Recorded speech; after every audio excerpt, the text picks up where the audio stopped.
ಕಾಡಿಗೆ ಕೈ ಕಾಲು ಮೂಡಿ ನಾಡು ಮೂಡಿತು ಮೆರಳಿನಲ್ಲಿ ಕಾಡು ನಾಡು ತಾಯ ಮಕ್ಕಳು ಬೇರೋಲಿಕೆ ಸಲ್ಲದು ಬೇರೋಲಿಕೆ ಸಲ್ಲದು ಚಿಗುರು ಹೂಗಳ ತೊಟ್ಟಿಲಲ್ಲಿ ಚಿಕ್ಕ ತಾರೆಯ ಬಿಲಕಿ ಹಿಡಿದು ಹಕ್ಕಿಗರಳಲ್ಲಿ ಹಾಡಿ ಜೋಗುಣ ಕೂಸನು ಪೊರೆವಳು ಕೂಸನು ಪೊರೆವಳು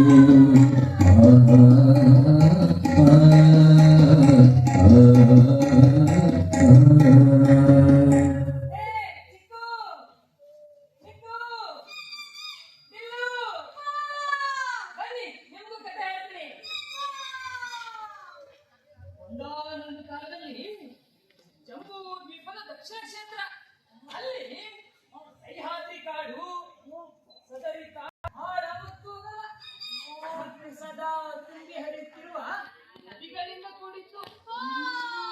ಸದಾ ಹಸಿರಾದ ಗುಡ್ಡ ಬೆಟ್ಟಗಳಿಂದ ಶೋಭಾಯಮಾನವಾಗಿತ್ತು. ಆ ಕಾಡಿನ ಮೂಗುತಿ ಹಾಗೆ ಅಲ್ಲಲ್ಲೂ ಪಟ್ಟಣವಿತ್ತು. ಮೂಗುತಿ ಅಂದ್ರೆ ಆ ಮೀಕು ಮೂಗಲೆ ಕೆಂಪು ಹೊಳಿತಿದೆಯಲ್ಲ, ಅದೇ ತರನೇ ಕಾಡಿಗೂ ಕೂಡ ಆ ಪಟ್ಟಣವೇ ಮೂಗುತಿಯಾಗಿತ್ತು.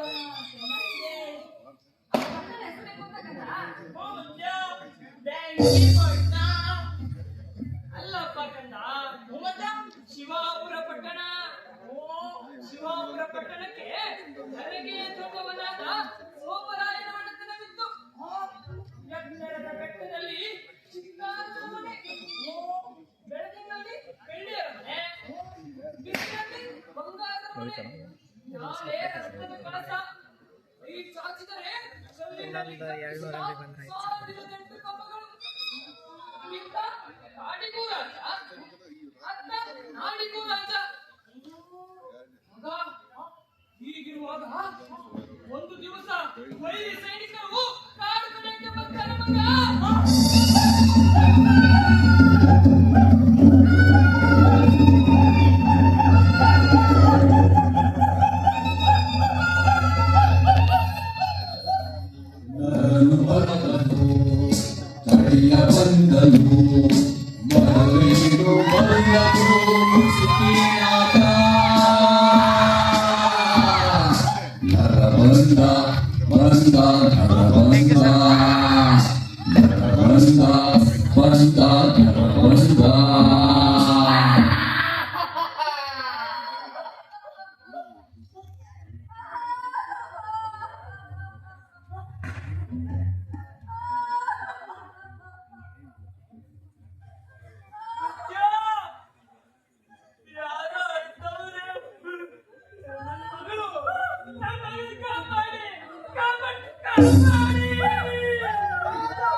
ಯಾರಂದ್ರೆ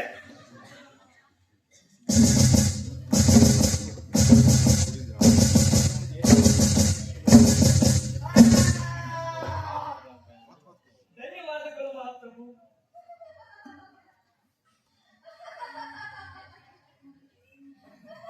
ಯಾರದು ಯಾರದು ಮಗುತ್ತಿರುವುದು? ಅವಳು ನನ್ನ ಮಗಳು ಮಹಾಪ್ರಭು. ಮಗಳು ಇಲ್ಲಿದ್ದಾಳೆ. ಕಾಡು ಕಡಿಯುವುದರಿಂದ ಹೆದರಿ ಮರವಾಗಿದ್ದಾಳೆ. ಮನುಷ್ಯರು ಮರವಾಗುವುದುಂಟೆ. ಗುಣವಂತ ಕಟ್ಟುಕತೆ ಹೇಳುತ್ತಿರುವನು ಈ ವನಪಾಲಕ. ಕಟ್ಟುಕತೆ ಅಲ್ಲ ಮಹಾಸ್ವಾಮಿ, ಇದು ಸತ್ಯ. ನೀವೇ ನೋಡಿ.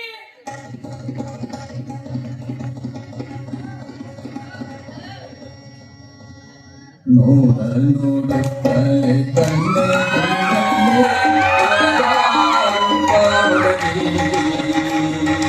ಅವತರಿಸಿದಳೇ ಕಾರಣ ದೇವಿ ಉಭೇ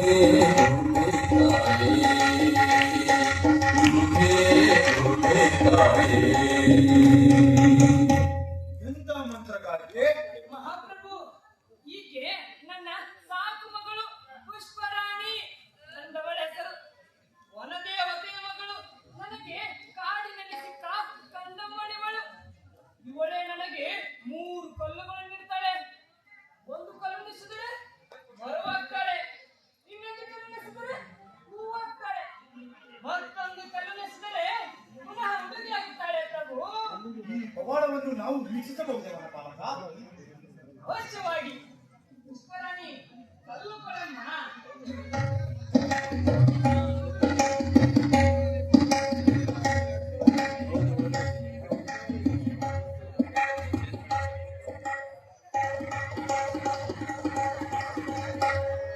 ಕಣ್ಣೆ ಇದ್ದವಳು ಕರೆ ಸಣ್ಣ ಮರಳಿಂಗಿ ತಂದೆಯದುವ ಕಣ್ಣೆ ಇದ್ದವಳು ಕರೆ ಸಣ್ಣ ಮರಳಿಂಗಿ ತಂದೆಯದುವ ಶಿವಲೋಕದ ತಂಗಾಳಿ ಬೀಸುತ್ತವ ಹಸಿರ ಅದ್ಭುತ ಅದ್ಭುತ. ಅರಳಿದ ಬಣ್ಣ ಸಾವಿರ ಹೂವ ಮರದ ಮೈಯ ತುಂಬ ಸಾವಿರ ದೀಪದ ಹಗಲ ದೀವಟಿಗೆ ಅದು ಚೈತ್ರ ಬಂದ ಅದು ಚೈತ್ರ ಬಂದ ಅದು ಚೈತ್ರ ಬಂದ ಅದು ಚೈತ್ರ ಬಂದ. ಆಶ್ಚರ್ಯ ಪರಮಾಶ್ಚರ್ಯ.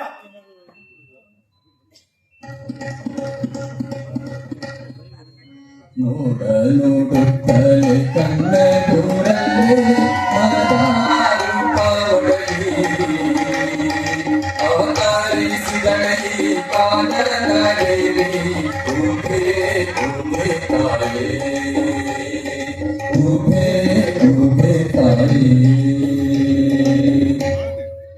ವನಪಾಲಕ, ನನಗೊಂದು ಉಪಕಾರ ಮಾಡಿಕೊಡ್ತೀಯಾ? ಹೇಳಿ ಮಹಾಪ್ರಭು, ಏನದು? ನಿನ್ನ ಮಗಳು ಪುಷ್ಪರಾಣಿಯ ಮೇಲೆ ನಮಗೆ ಮನಸ್ಸಾಗಿ ಅವಳನ್ನು ಮದುವೆ ಮಾಡಿಕೊಡ್ತೀಯಾ? ವಯಸ್ಸಿಗೆ ಬಂದ ಮಗಳನ್ನು ಯೋಗ್ಯ ವರನಿಗೆ ಮದುವೆ ಮಾಡಿಕೊಡುವುದು ನನ್ನ ಕರ್ತವ್ಯ. ಆದರೆ ಇದಕ್ಕೆ ಪುಷ್ಪರಾಣಿ ಒಪ್ಪಿಗೆ ಬೇಕಲ್ಲವೇ?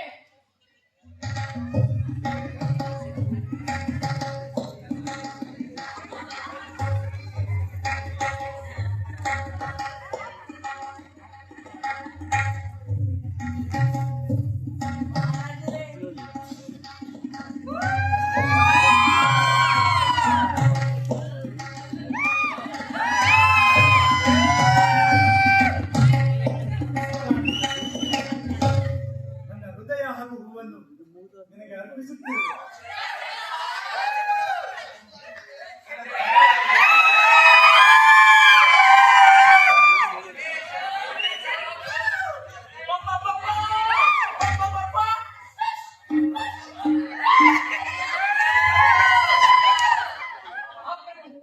ಪುಷ್ಪರಾಣಿಗೆ ತಿಳಿಯದ ಹಲವಾರು ವಿಷಯಗಳಿವೆ. ಅವಳು ನಗರದ ನಾಗರಿಕತೆ ಅರಿಯದವಳು, ಕಾಡಿನ ಮೃದು ಹೃದಯದವಳು. ಚಿಂತಿಸಬೇಡ ವನಪಾಲಕ, ಅವಳನ್ನು ನನ್ನ ಹೃದಯದ ಬಿಟ್ಟು ಸಾಕುವೆ. ನನ್ನ ಪ್ರೀತಿಯ ಮರಗಳೇ, ಪ್ರೀತಿಯ ಪಕ್ಷಿಗಳೇ, ನನ್ನ ವೃದ್ಧ ತಂದೆಯನ್ನು ಚೆನ್ನಾಗಿ ನೋಡಿಕೊಳ್ಳಿ.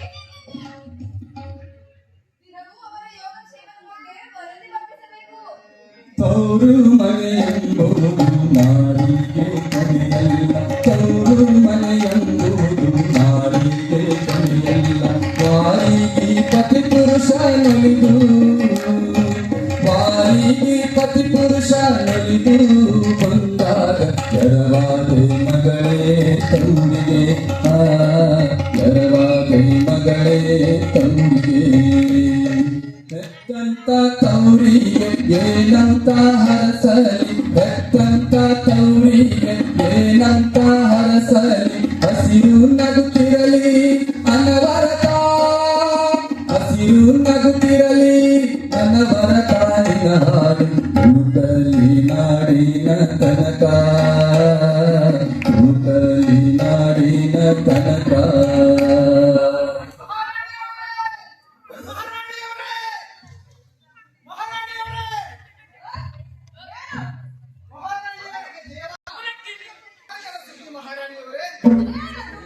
ಮಹಾರಾಜರು ಕಾಡಿನ ಒಂದು ಹುಡುಗಿಯೊಂದಿಗೆ ಗಂಧರ್ವ ವಿವಾಹವಾದರು.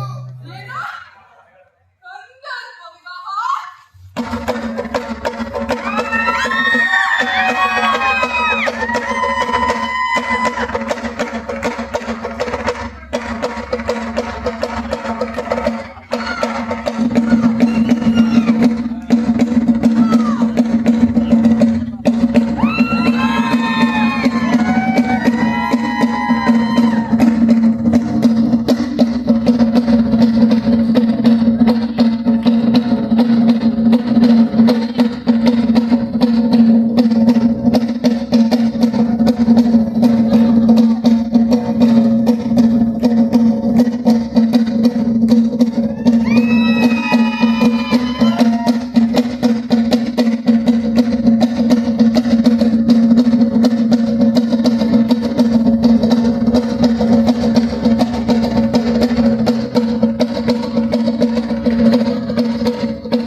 ಯಾರವಳು?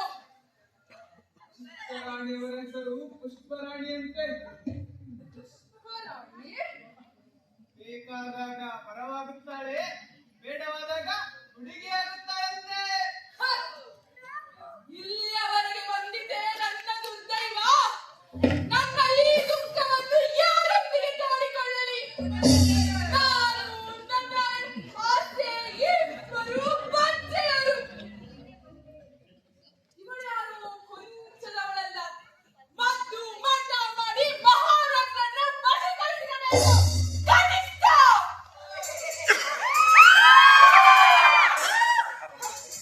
ಮಹಾರಾಜರು ಅತ್ಯಾವಳು ಮಾಯಾವಿಯನ್ನು ಕಟ್ಟಿಕೊಂಡು ಬರುತ್ತಿದ್ದಾರೆ. ಸ್ವಾಗತಕ್ಕೆ ಸಿದ್ಧ ಮಾಡು. ಗಂಧದ ವಾಸನೆ ಧಮ್ಮಂತ ಗಂಧ, ಬೀದಿಯಲ್ಲಿ ಬರುವವರು ಯಾರು? ಹಂಬಲದ ಹೂಗಳ ಜಡೆ ತುಂಬ ಮುಡಿದಾಟಿ ಪುಷ್ಪರಾಣಿಯು ಹೌದೇ ಇವಳು, ಆ ಪುಷ್ಪರಾಣಿಯು ಹೌದೇ ಇವಳು. ಕಿರಿದವರು ಸೂಸುವ ಮುಖವೆತ್ತಿ ನಕ್ಕರೆ, ಕಿರಿದವರು ಸೂಸುವ ಮುಖವೆತ್ತಿ ನಕ್ಕರೆ ಅರಮನೆ ಬೆಳಕಾಯಿತಲ್ಲ. ಹೂವಿನ ರಾಣಿಯು ಸಂತೋಷ ಪಟ್ಟರೆ, ಹೂವಿನ ರಾಣಿ ಸಂತೋಷ ಪಟ್ಟರೆ ಅರಮನೆಗೆ ಜೀವ ಬಂತಲ್ಲ, ಅರಮನೆಗೆ ಜೀವ ಬಂತಲ್ಲ. ಮಹಾರಾಣಿ ನಿನಗೊಬ್ಬರು ತಂಗಿಯನ್ನು ತಂದಿದ್ದರು.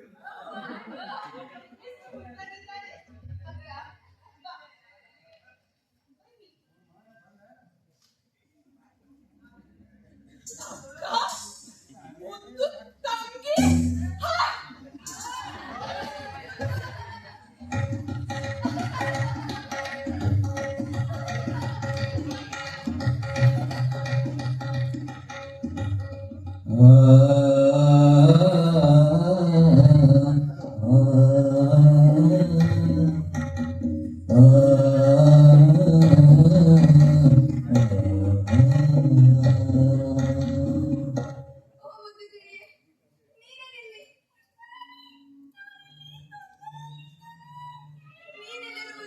ಇಲ್ಲ. ಹೋಗು, ಕಾಡಿಗೆ ಹೋಗಿ ನಿನ್ನ ಗೂಡನ್ನು ಸೇರಿಕೊ.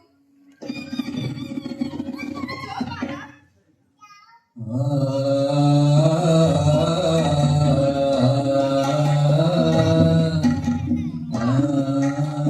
ಒಂದು ವಿಷಯ, ನಾನು ಗರ್ಭಿಣಿಯಾಗಿದ್ದೇನೆ. ಈ ಸಿಹಿ ಸುದ್ದಿಯನ್ನು ಕಾಡಿಗೆ ಹೋಗಿ ಎಲ್ಲರಿಗೂ ತಿಳಿಸು.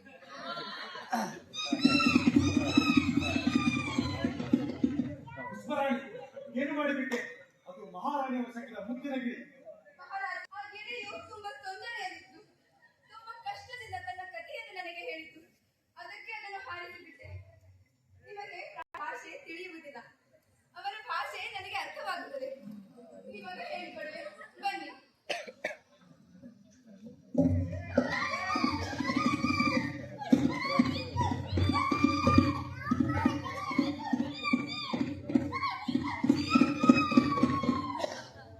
ಪುಷ್ಪರಾಣಿ ಗರ್ಭಿಣಿಯೇ?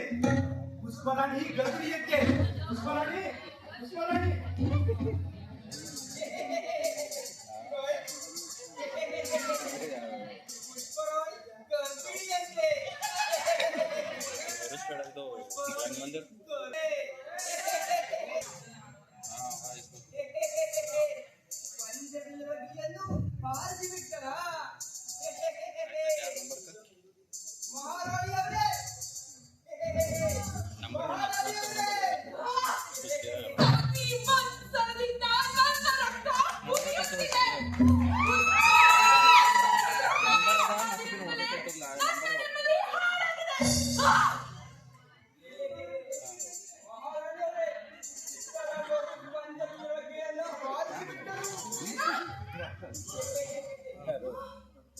ಆಗ ಮಹಾರಾಜರು ಕೂಡ ಇಲ್ಲಿಯೇ ಇದ್ದರು.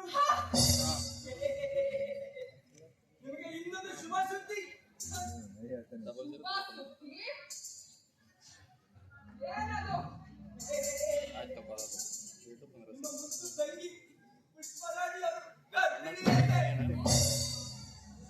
ರಾಯುಗಳ ದುರಂಕಾರ. ನನ್ನ ಅರಮನೆಯಲ್ಲಿ ನನ್ನ ಅನ್ನುವನ್ನಾಸಲು ಇವಳು ಯಾರು? ಒಂದು ಈ ಅರಮನೆಯಲ್ಲಿ ನಾಯಿರಬೇಕು, ಇಲ್ಲ ಅವಳಿರಬೇಕು.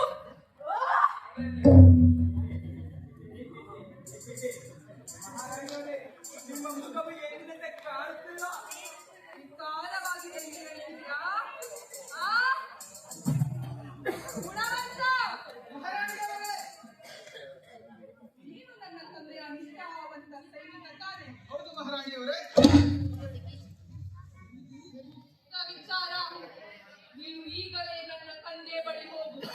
ಸ್ನೇಹಿತ ರಾಜನೊಂದಿಗೆ ಸೇರಿ ಈ ರಾಜನ ಮೇಲೆ ದಂಡೆತ್ತಿ ಬರಬೇಡ. ಏನು ಮಹಾರಾಣಿಯವರೇ? ಕರಾಳಿ ಗರ್ಭಿಣಿಯಾಗಿದ್ದಕ್ಕೆ ಮಹಾರಾಜರು ನನ್ನನ್ನು ತಿರಸ್ಕರಿಸಿದ್ದಾರೆ. ಕಿವಿಯಲ್ಲಿ ಗರ್ಭಿಣಿ ಹಾಕೊಂಡೇ ವಿಚಾರಿಸುತ್ತಿದ್ದಾರೆ. ಸತ್ತರ ಮಾಡಿ ಬಂದರೆ ಮಗಳ ನಾ ಕೂಡ ಸಿಗುವುದಿಲ್ಲ ಅಂತ ಹೇಳು. ಹಾ! ತಗೋ, ನಡೆ.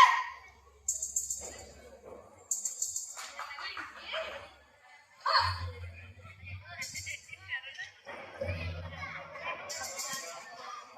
ಯುದ್ಧ. ಹೆಂಡತಿಯ ಗಂಡನಿಗೂ ಮತ್ತು ಹೆಂಡತಿಯ ಅಪ್ಪನಿಗೂ ಯುದ್ಧವಂತೆ. ಅದು ಏನು ಯುದ್ಧನೋ ಏನೋ. ಅಂಜನದಾಗಿಳಿಯೊಂದು ರಾಮ ರಾಮ ಎಂದು ಬದರಿತ್ತು ಪಟ ಪಟ ರೆಕ್ಕೆ ಬಡಿದು ಸೂರಿನಲ್ಲಿ ಸುಳಿದಿತ್ತು ಸೀಳು ನಾಲಿಗೆ ಚಾಚಿ ಹಸಿದಂತ ಕಾಳ ಹೊಟ ಸರ್ಪ ಒಂದು ಹಸಿದಂತ ಕಾಳ ಹೊಟ ಸರ್ಪ ಒಂದು. ಅಕ್ಕ, ಮಹಾರಾಜನಿಂದ ಏನು ಸುದ್ದಿ ಬರುತ್ತಿಲ್ಲ. ನನಗೆ ಚಿಂತೆ ಆಗುತ್ತಿದೆ. ಚಿಂತೆ ಮಾಡಿ ಏನು ಫಲ? ಮಹಾರಾಜರ ವಿಜಯ ನಿಶ್ಚಿತವಾಗಿದೆ. ಕನಿಷ್ಠ ನೀನಕ್ಕೆ ಚಿಕ್ಕ ಮಹಾರಾಜರ ಆಟ ಆಡಬಾರದು. ಒಪ್ಪಲಿಲ್ಲ ಮಹಾರಾಣಿ.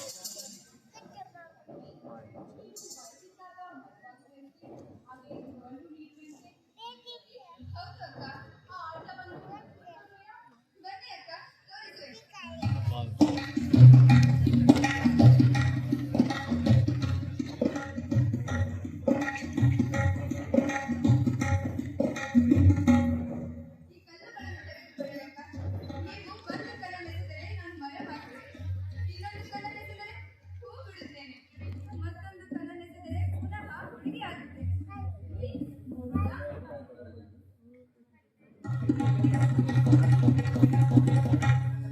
ಕಣ್ಣೆ ಇದ್ದವಳು ಕರಗಿ ಸಣ್ಣವಳ ನಿಂತಿ ಕಂಡಗೆಲ್ಲ ಕಣ್ಣೆ ಇದ್ದವಳು ಕರಗಿ ಸಣ್ಣವಳ ನಿಂತಿ ಕಂಡಗೆಲ್ಲ ಶಿವಲೋಕದ ತಂಗಾಳಿ ಬೀಸುತ್ತವ ತುಳುಕುತ್ತಾವ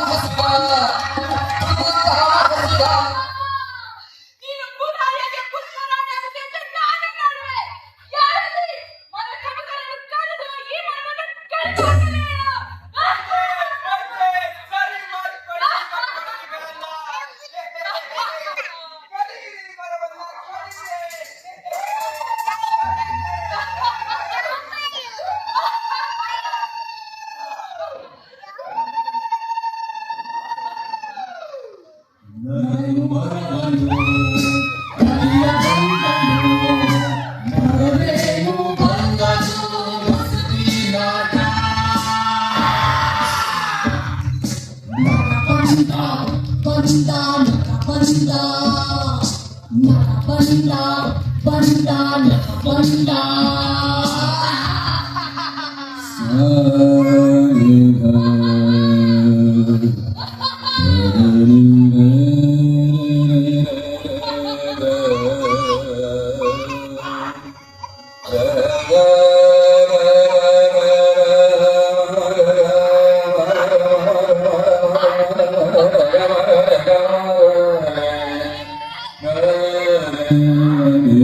ಯಾವುದಾದ್ರೂ ದೇವತೆಗಳಿದ್ದರೆ ವಿವರಿಸಿ. ಮಹಾರಾಣಿಯವರೇ, ದೇವತೆಗಳಾಗಿ ನಾನೇ ವಿವರಿಸುತ್ತೇನೆ. ಇದು ಪುಷ್ಪರಾಣಿಯವರು ಮೊದಲ ಸಲ ಅಮ್ಮ ಅಂತ ಕರೆದದ್ದು ನಿಮ್ಮನ್ನೇ. ಆದ್ದರಿಂದ ನೀವೇ ಅದರ ತಾಯಿ. ಪುಷ್ಪರಾಣಿಯು ವನದೇವತೆಯ ಮಗಳು. ಆಕೆಯ ಮಗನಾದ ಇವನು ಅತ್ತಿಯ ಆಶೀರ್ವಾದದಿಂದ ಅಕ್ಕಿಯಾಗಿ ತೊಡೆಯೇರಿದ್ದಾನೆ. ನನ್ನನ್ನು ಕ್ಷಮಿಸಿ. ಕರ್ತನು ತುಂಬಿದ ಹೃದಯದಿಂದ ಏನೇನೋ ಅನಾಹುತಾಗಿಸಿಬಿಟ್ಟೆ. ಮನವಾಗಿರುವ ತಂಗಿಯನ್ನು ಪುನಃ ಮನುಷ್ಯರಾಗಿಸುವುದು ಹೇಗೆ? ಚಿಂತಿಸಬೇಡಿ ಮಹಾರಾಣಿ. ನೀವು ಎಸೆದ ಕಲ್ಲುಗಳನ್ನು ಗಿಳಿಯು ಕೂಡಿಟ್ಟಿದೆ. ಇದು ತಗೊಳ್ಳಿ.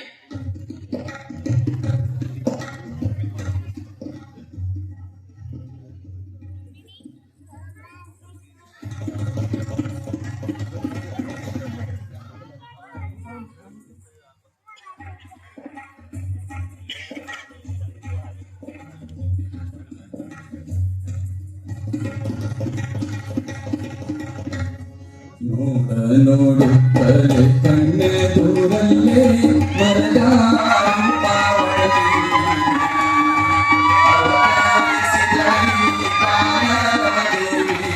ಊಹೆ ಊಹೆ ತಾಯೇ, ಊಹೆ ಊಹೆ ತಾಯೇ.